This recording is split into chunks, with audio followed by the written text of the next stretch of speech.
यरूशलेम नागरिया के यीशु धैलाखिन डागरिया हो।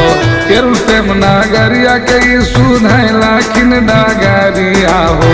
10 कोढ़िया का राखिन पुकार भैया। 10 कोढ़िया का राखिन पुकार भैया। करखिन पुकार कोढ़िया का राखिन पुकारवा हो। करखिन पुकार कोढ़िया का राखिन पुकारवा हो। 10 कोढ़िया का राखिन पुकार भैया। 10 कोढ़िया का राखिन पुकार भैया।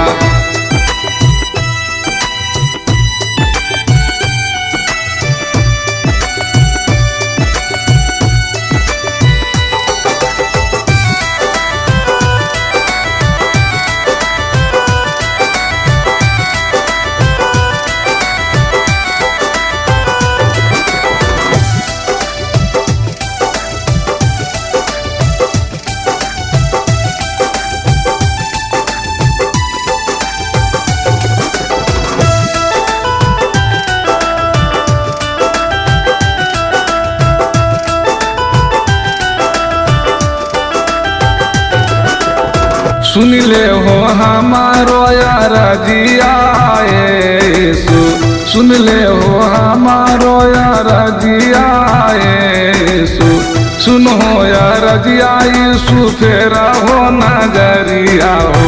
10 कोढ़िया का राखिन पुकार भैया। 10 कोढ़िया का राखिन पुकार भैया। हमने पर कर हो तनि दया यीशु। दया करो दया तनि चंगा करी यीशु। हमनी पर फेरा हो नजरिया यीशु। हमनी पर फेरा हो नजरिया यीशु।